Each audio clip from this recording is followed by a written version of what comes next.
Agora que são elas.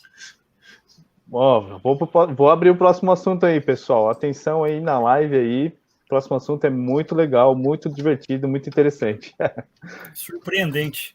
Surpreendente. Olha só, agora a gente vai falar de uma novidade muito especial, que a gente tem um novo editor aqui na nossa mesa.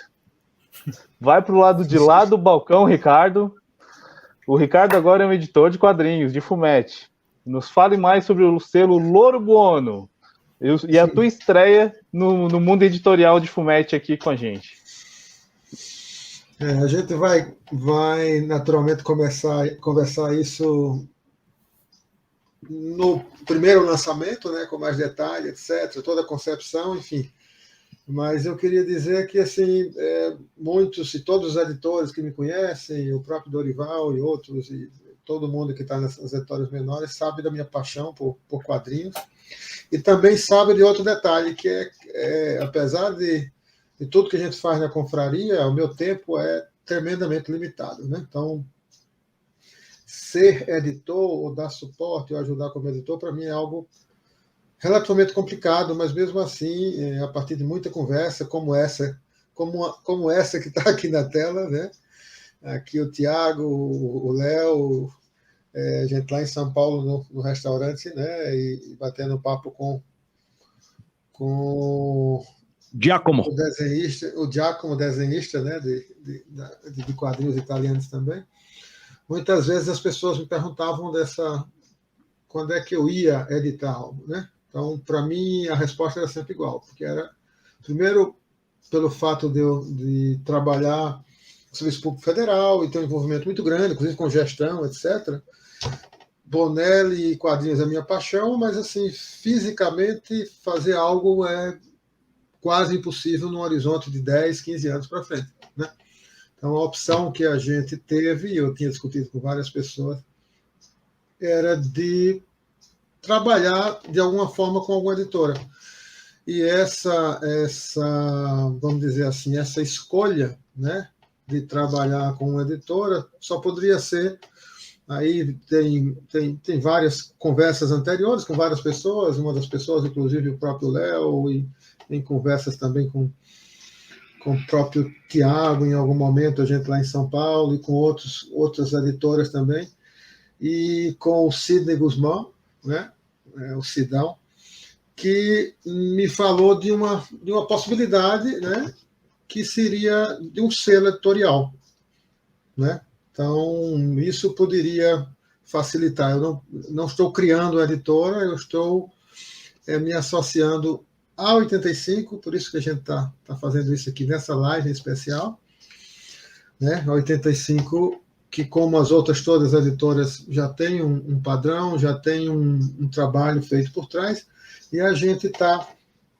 lançando um selo editorial que é da editora 85 e vai publicar com a editora 85. Então, algumas edições da 85 vão sair com um selo especial, e é esse selo, né, que vai ser publicado pela 85 e pelo Léo, mas com a minha curadoria, né?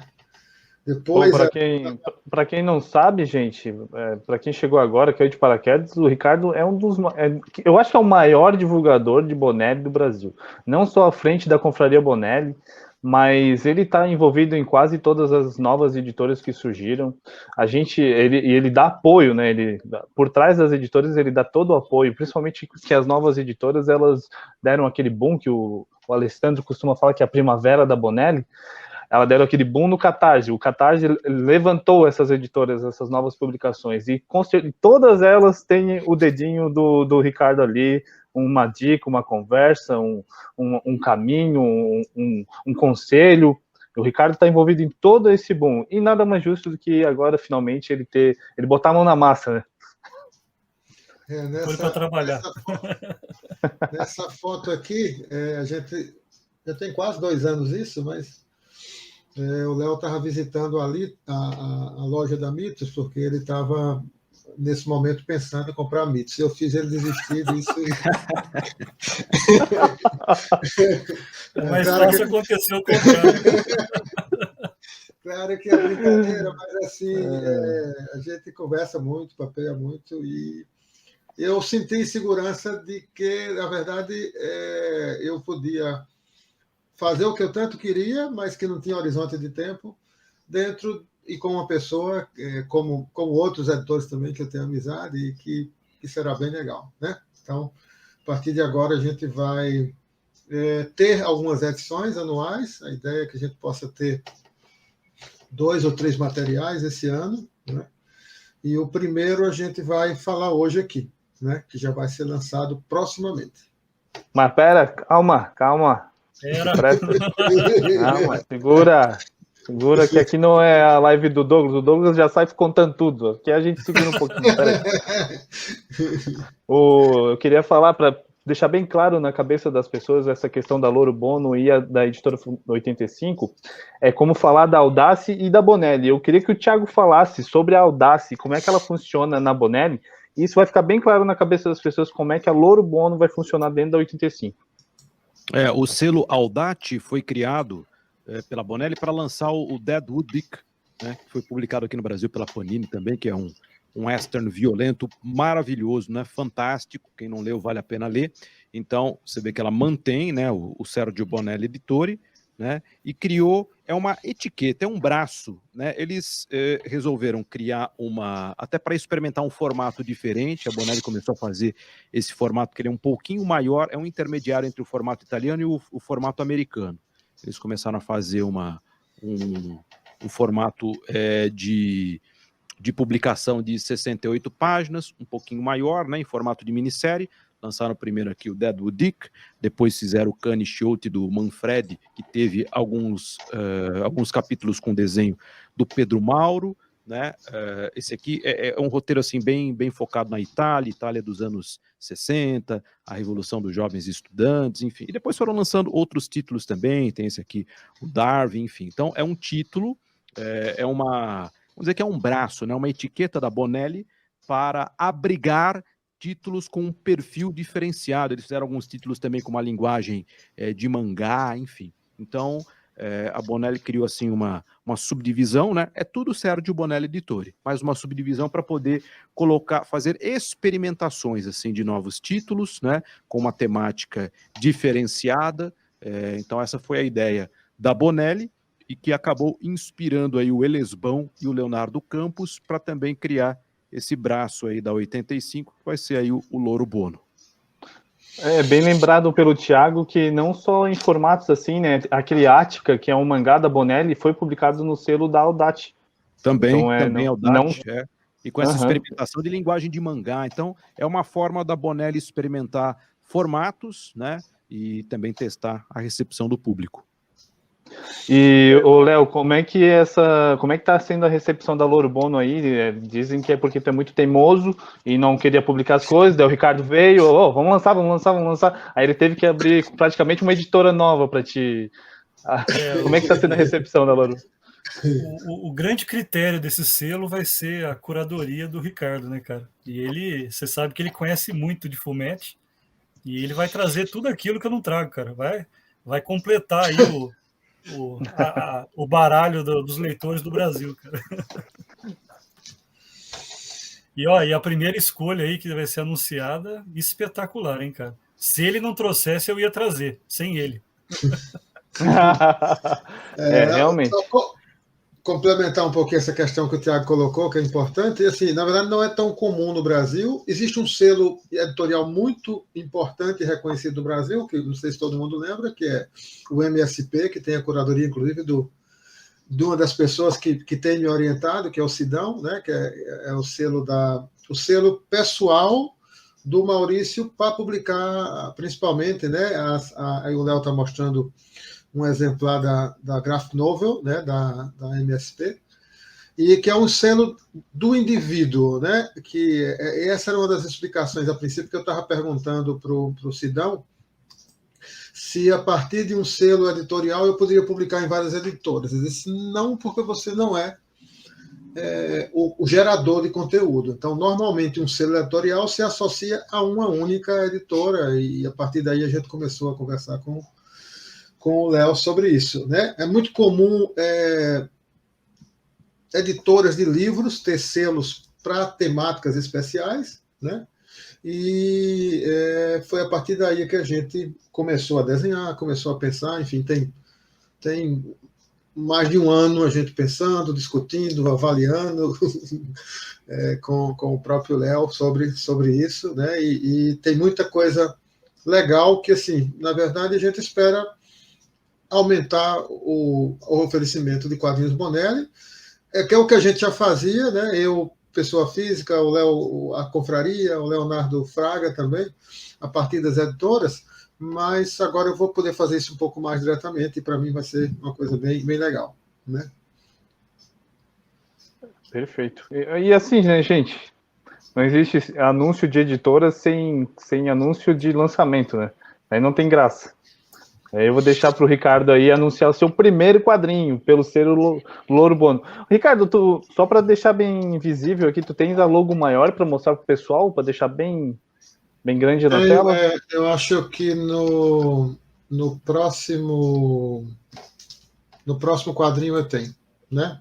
E assim, eu prefiro que, para a gente não ocupar muito também o tempo aqui, né? A live é do Léo, é desses quadrinhos que a gente estava colocando, é questão do cast também. Então, eu queria mostrar esses detalhes todos quando a gente for realmente lançar um quadrinho e a gente fala sobre a concepção do selo e tudo. Então, está aqui, né? A gente, inclusive, já tem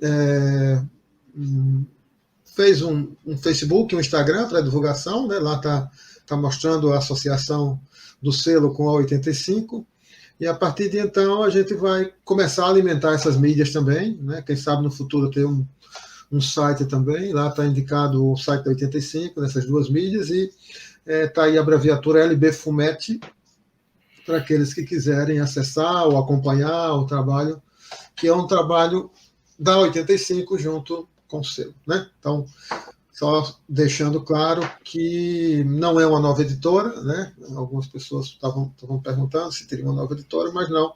É simplesmente vamos dizer, um incremento do trabalho muito legal que o Léo já faz a partir de um selo editorial específico, onde a gente vai trabalhar com isso. Então, assim, só conta pra gente a origem do nome, aí, tô curioso. Isso é verdade. Isso é uma coisa que levaria um tempinho, mas eu vou fazer um resumo aqui, né? Muitas pessoas brincam comigo há muito tempo. Um amigo que também trabalha na Embrapa, e por causa desse meu sobrenome não muito comum, e passou a me chamar de Daygood, né? Que é uma brincadeira do inglês, né? Ele é bom, e ele fez uma junção dos nomes aí. É a mesma origem, né? Só que essa concepção eu prefiro comentar na próxima live, mas também uma tradução ou a junção das palavras eles em italiano e bom, ou eles bom, e o Louro Bono nasceu daí, né? Mas o papagaio, a história tem toda uma relação que eu espero que na primeira live, se o Tiago tiver disponibilidade no lançamento do Quadrinhos, se quiser fazer presente, a gente juntos aqui fala para os leitores. E vamos então para o lançamento. Naturalmente, é Sérgio Bonelli. A gente não vai, claro, se tiver alguma oportunidade de algum fumete interessante também, mas primariamente ou especialmente quadrinhos da Bonelli. E o primeiro lançamento, acho que algumas ou várias pessoas aí comentaram, vai ser o Saguara, né? O Léo já tinha conversado algumas vezes comigo, a gente também, assim, no grupo lá não se fala em outra coisa, né? Há muito tempo se falava que algumas editoras estavam pretendendo lançar, e o Léo fez esse, vamos dizer assim, essa busca, né? Porque se alguém tivesse realmente já contratado, para agora ou para o futuro, não teria como acessar. E o Léo, a partir dessa busca dele, identificou que estava disponível, e a gente, em conjunto, né, decidiu trazer finalmente essa coleção, que é uma coleção interessante. A gente vai...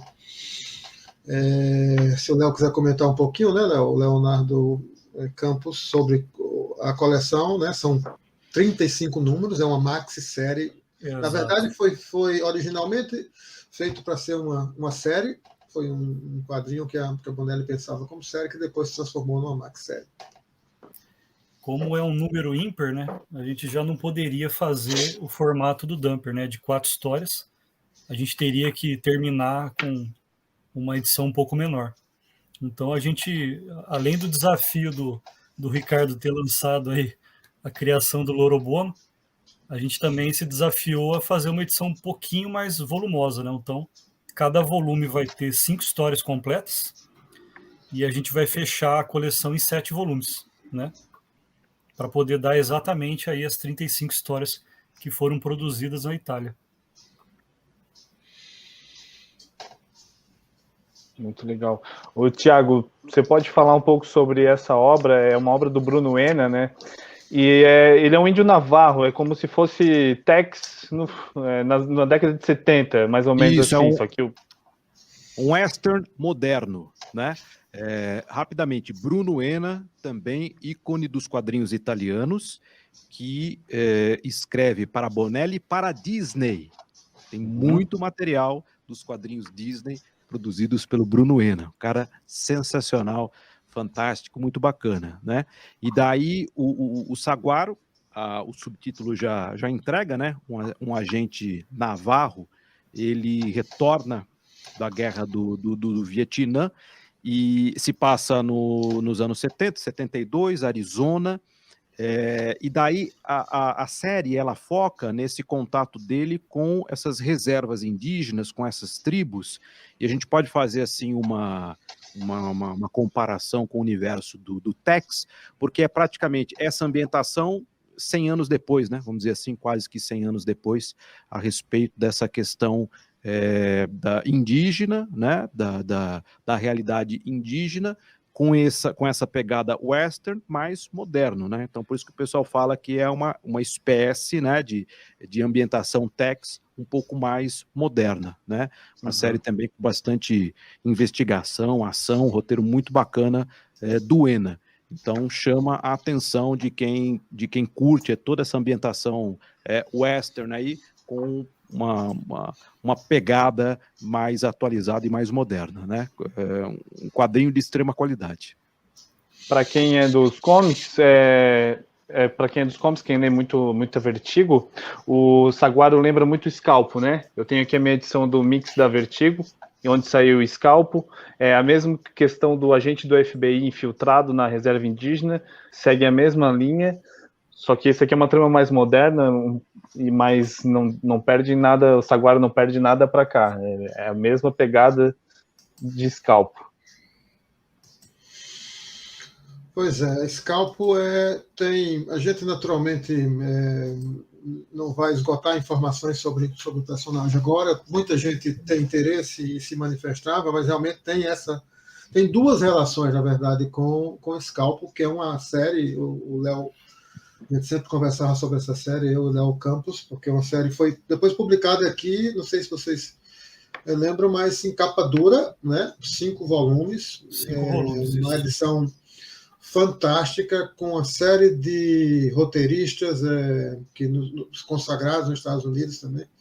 E também com uma conexão que muitas pessoas não sabem, né? A gente vai conversar depois, no lançamento, a gente pode falar um pouco mais, mas que o David Fourneau, né, que é um dos desenhistas, um dos tantos desenhistas da série Scalpo, ele é o capista do Saguaro, né? É um jovem italiano, comparado com muitos, vamos dizer assim, desenhistas italianos. Ele deve ter pouco mais de 40 anos, não é, Tiago? O David Fourneau. Ele não desenha Saguaro. O Valdambrini, que é um dos desenhistas em expressão hoje na Bonelli, que fez o Mr. No novo, né, Léo? É um dos desenhistas do Saguaro. Então tem várias. A primeira história dele, né? A primeira história já é desenhada pelo Valdambrini. Eu já estou. Pelo fato dele ter desenhado Mr. No e algumas edições especiais de outras coisas também, eu já bato o olho. Quando você abre o Saguaro número 1, você já vê que é dele, né? Assim, é um cara que consegue transitar bem entre cidade e ambientes rurais, como reservas, essas coisas. um dos bons desenhistas da Bonelli hoje. Uma questão aqui que o Alexandre levantou aqui no chat, perguntando para o Thiago, né? Qual o real da história do Oeste não ser publicado no Brasil? É tão complicado assim sua republicação por aqui? Eis uma dúvida de muitos leitores. Só me adiantando um pouco, História do Oeste, ela é uma série enorme, né? É considerada uma história fechada. Eu acho que, fora mitos, o Ricardo é o que vai lançar a maior série de Bonelli aqui. São 35 volumes. Eu acho que é uma das maiores séries dessas novas editoras. Tem um detalhe a ser colocado aqui, eu tô vendo no chat também o pessoal pedindo outros personagens, né? Tem gente pedindo Akin, tem gente pedindo Alan Ford, né? Lógico, tem muitos personagens bacanas que eu acho que nós 4 aqui, que estamos nessa transmissão, que somos todos entusiastas do quadrinho italiano, a gente gostaria de publicar tudo, né? Mas aí isso esbarra em muitas questões de direitos autorais, né? O Akin, por exemplo, que foi uma série já descontinuada, né? Eu nem sei de cabeça a quem pertence os direitos hoje, se está como editora ou com os herdeiros dos autores. Então, existem algumas questões que elas têm que ser levantadas, né? Sobre a história do Oeste, né, como bem disse o Leonardo Campos, né, que o detentor dos direitos é um grande especialista de quadrinhos italianos, que é o Gianni Bono. Ele tem ali algumas exigências, né, para a publicação, para o contrato feito, né, por alguma editora. Então são questões que elas têm que ser negociadas, mais ou menos como aconteceu recentemente agora com o Ken Parker, né, que a Mitos está publicando, né, que estava há muito tempo com o pessoal lá da Cluck, né?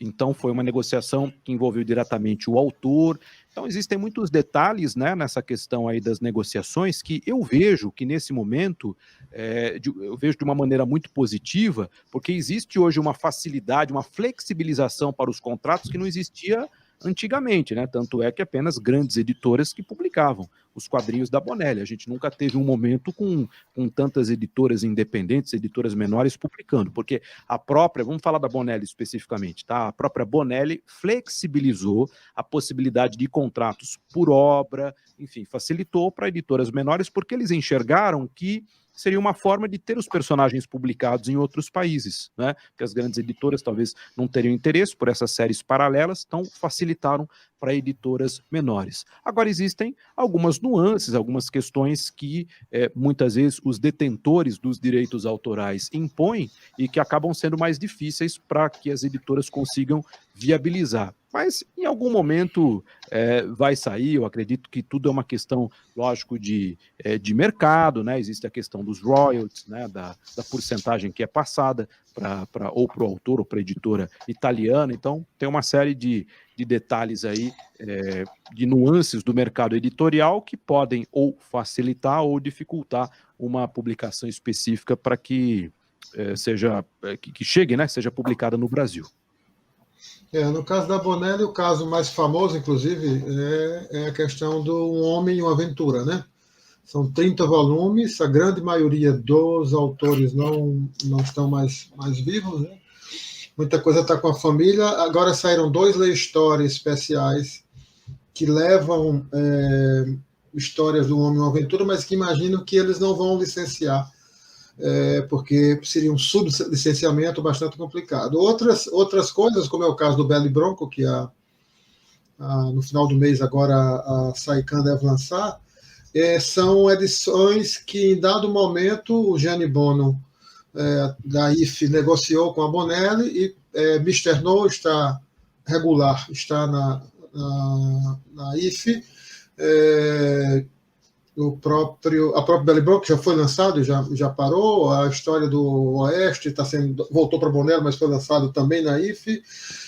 Que mais saiu pela IF? Mark, várias outras edições, inclusive ainda está regularmente sendo publicado o Pequeno Ranger, também pela IF, né? Mas é algo que se torna complexo à medida que, como o Thiago bem colocou, muitas coisas, principalmente aquelas que foram lançadas individualmente, não pertencem não há um contrato diretamente com a editora, né? Quem licencia? Então, essa é o caso, por exemplo, agora da Trem Fantasma, que vai publicar me lembra aqui, Léo, do Hugo Pratt, o Corto Maltese, e que há uma editora que detém todos os direitos, né? E que não é da família, né? Chama Sangue, editora. Não... Enfim. É difícil, é complicado. Pois é, então, por favor, Léo, pode continuar.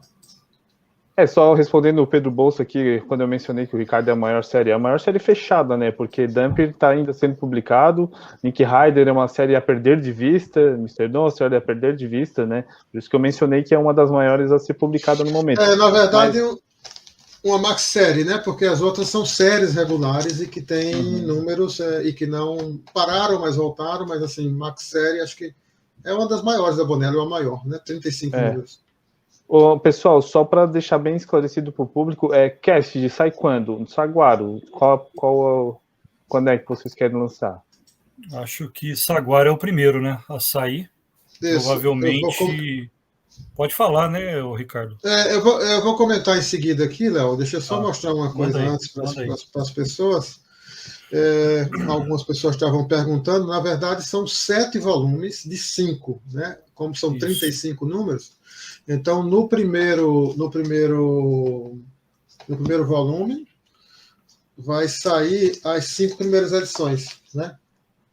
Para quem tem em mãos aí Face Oculta, volume 2 e 3, vai ficar mais ou menos daquele tamanho. Isso, exatamente.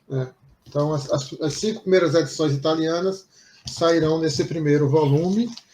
E a ideia é que a gente possa fazer isso já agora em fevereiro, certo? Sim, primeiro catarse aí, o segundo catarse da 85 do ano, fevereiro, Saguaro. Isso vai ser um Saguaro, vai ser um catarse sozinho, né? Da Louro Bono, com a 85, e que lança esse primeiro volume, né? Então a gente vai estabelecer a data direitinho e em breve aí a gente coloca nas nossas mídias da 85 e também da Confraria e também da própria Louro Bono esse lançamento. Então, pessoal, era Cassidy? Cassidy ou março ou abril. A gente está definindo ainda porque tem 2 Mr. No especial, 7 e 8, que vai ter um catarse dele sozinho. Então a gente está vendo ainda qual a ordem, se sai primeiro o Mr. No ou se sai Cassidy em março. Tem o Arthur aqui perguntando sobre periodicidade, né? A princípio, a gente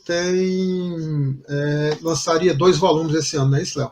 Isso, um por semestre, mas dependendo da receptividade, o ano de 2023 a gente pode lançar 3 ou 4, a gente vai acompanhar aí o resultado, né? E assim, pessoal perguntando, vai ser capa dura? Gente, a 85 não publica capa dura, mas ela publica ótimas capas cartões com orelhas muito legais e de muita qualidade, gente. Muita qualidade, a leitura é muito boa nesses formatos que a 85 publica. Não há necessidade alguma de ser capa dura. Perfeito. Na verdade, assim, o Tiago, inclusive, fala sempre isso, né, sobre a questão do mercado de quadrinhos, né, Tiago? E sobre o acesso dos novos leitores e essa maximização que está tendo dos bonés, foi trabalhos como o do Léo e de todos os outros editores que vieram depois, mas que começou também com o Adriano Lawrence, que está permitindo com que o Léo Fraga falou há pouco, né, do Nick Ryder, você consiga ter um quadrinho Bonelli de qualidade em papel offset, né, bem diferente dos nossos antigos papel jornal, etc., por um valor de R$11, né? Se a gente fosse lançar, Tiago, edições individuais, seguramente não seria esse preço, né? Ô, Elisbão, toda editora trabalha com o feedback do público. E o Leonardo Campos é um dos maiores especialistas em experimentação de retorno de público, porque ele, como ele é responsável por toda a cadeia produtiva, né, desde a escolha do título, esse trabalho que ele tão bem faz aí no Catarse, que é um trabalho agregado com engajamento de redes sociais, né? E o resultado e as vendas. Então, ele tem um cuidado muito grande nessa questão aí da escolha dos formatos. Então, é assim, toda editora, vamos falar um pouquinho do mercado editorial lá da Itália. Então, você tem desde o gibi de banca, né? O gibi que é vendido nas bancas de jornais, até as edições temáticas maiores e especiais, e aí a gente evolui para essas edições de luxo, capa dura, edições em tamanho maior, que são vendidas só em comic shop. Por que eles lançam? Porque tem público para tudo, né? Às vezes as pessoas falam, meu Deus, mas quanta republicação tem? Só de Tex o que tem de republicação. Agora saiu uma nova série do Tex com republicação de histórias clássicas coloridas, mas também tem as coleções que saem nos jornais, mas também tem as coleções que saem para as comic shops. Editora só lança aquilo que tem retorno para o público. Né? Se ela está lançando, é porque tem saída, é porque vende. Num caso, como a 85, que tem um trabalho específico aí, que é uma distribuição feita exclusivamente, né, através do online, então tem que haver realmente esse cuidado para que as edições sejam acessíveis, né? Então, como disse o Fraga, eu concordo 100%, não há necessidade de ser capa dura, né? Eu acho que o importante nesse momento é ser acessível ao público, chegar ao público, fazer com que as pessoas participem da campanha, né? Que comprem os exemplares, né? E é uma qualidade excepcional, né? Essa capa cartão realmente do Leonardo, ele é muito criterioso nas questões gráficas, já acompanhei ele aí em escolha, em cobrando ali as gráficas, então realmente criou essas orelhas das edições, então são edições com um acabamento gráfico impecável, né? Impressão, né, papel, enfim, 100%. Agora, ele tem esse cuidado de transitar entre né, uma qualidade assim muito, né, um pouco mais baixa e o luxo para poder ser acessível, porque não adianta nada ter o lançamento, a gente está aqui falando de títulos fantásticos, a gente fala dos enredos, fala dos desenhistas, fala dos personagens, se isso não chegar ao público. Né? Aí vai ficar assim um papo só entre nós que somos fãs. A gente quer que o material chegue a um número cada vez maior de leitores. Então, eu classifico esse meio termo aí que o Leonardo encontrou através das experiências que ele teve, esse retorno de vendas, algo extremamente pertinente para a nossa realidade do mercado editorial. Não significa que não possam sair edições de luxo, capa dura, como muitas editoras fazem, né? Às vezes com algumas tiragens menores, porque tem público que consome, mas eu acho que esse meio termo aí faz com que as publicações tenham uma musculatura para que haja essa continuidade, né? Para que os leitores sempre tenham novas edições. Então, para esse trabalho, eu acho que está na medida certa e vai atingir um número cada vez maior de leitores. Tem uma pergunta aqui que se você quiser complementar, Tiago, se esse grande número de publicações da Bonelli significa também que ela está conseguindo ampliar no Brasil esses leitores? Com certeza, né? Porque as editoras independentes, elas, como dissemos aqui, elas podem trabalhar com tiragens menores, né? Elas não têm o custo da distribuição física, elas não trabalham com distribuição, né, em banca, enfim, com algumas exceções. Então, elas conseguem, os contratos estão mais flexíveis, né? A própria Bonelli permitiu isso, que há alguns anos não seria possível, porque não havia a possibilidade dessa modalidade de contrato avulso de publicações, então a Bonelli flexibilizou muito, e as editoras conseguem trabalhar com tiragens menores, de acordo com o público. Lógico que tudo tem um limite, né? O Leonardo, ele tem ali uma linha de corte dele, um limite de determinada publicação não atingir um número X de exemplares, né? Por mais que ele tenha tiragens menores, mas aí não vai compensar editorialmente o custo do contrato, da edição, da tradução, enfim, né, da diagramação. Então, tudo tem um limite, né? As editoras, elas trabalham com orçamento e sempre com uma linha de corte. Mas eu vejo que essa explosão, vamos dizer assim, dos títulos da Bonelli, ela é possível porque surgiram novas editoras que fizeram contratos individuais e que têm tiragens que atendem, existe uma relação aí de demanda e de procura mais racional que possibilita que mais títulos sejam lançados. Mas para isso precisamos sempre da colaboração dos leitores, né, para que possam prestigiar todo esse trabalho, todo esse esforço das editoras e que se permitam conhecer esses novos personagens, participando aí das campanhas e adquirindo os títulos. É um outro momento realmente onde as bancas infelizmente estão acabando, né? E assim as pessoas têm uma oferta muito grande de quadrinhos de uma forma diferenciada agora, né? E a Bonelli, em especial, graças a vários editores de editoras, vamos dizer assim, menores, entre aspas, estão permitindo com que a Bonelli tenha um reconhecimento até maior hoje no país, né? Hoje, o tanto de grupos que tem na internet, de sites, os próprios influenciadores de quadrinhos hoje, quase todos, os mais conhecidos, também acabam promovendo o Bonelli no Brasil. Isso é tremendo, né? E vai de encontro o que o Tiago, em especial, de forma particular, né? Porque assim, o Tiago tem o grande trabalho dele como jornalista, mas faz questão de, mesmo em viagem de trabalho ou de férias, estar sempre fazendo essa conexão das editoras com a editora Sérgio Bonelli. E a gente agradece demais por isso, Tiago, esse trabalho que você faz de divulgação, né, que é um trabalho fantástico e que faz com que as pessoas vejam e fiquem antenadas para os quadrinhos Bonelli aqui no Brasil.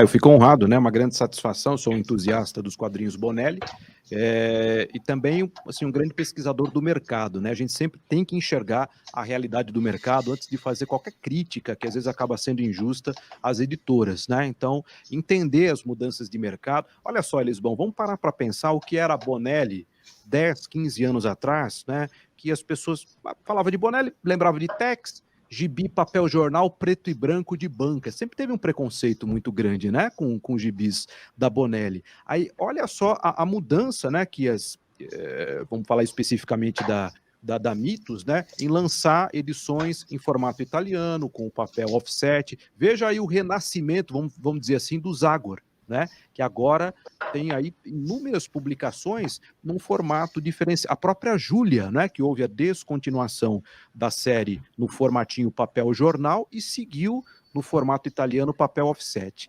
Então, isso é um trabalho de observação e de muito estudo por parte das editoras para perceber o que o público quer. A Júlia, ela aumentou público, o Zagor aumentou público, né? Porque talvez as pessoas que não compravam na banca porque era um formatinho preto e branco, em papel jornal, de repente se empolgaram com esse novo formato, né? Vejo que o Leonardo está fazendo na 85, né? Um formato de coleção, com todo esse cuidado aí de cronologia, da sequência das histórias, né, de fazer uma sequência de publicações sempre com o mesmo formato para os colecionadores. Então, a função do editor é essa, de observação do mercado, de entender a realidade, né, de saber qual é a demanda de público para que as publicações atinjam aí o seu target, né? Tem que haver essa leitura para que as publicações deem o retorno esperado, para que tenham continuidade. A gente já está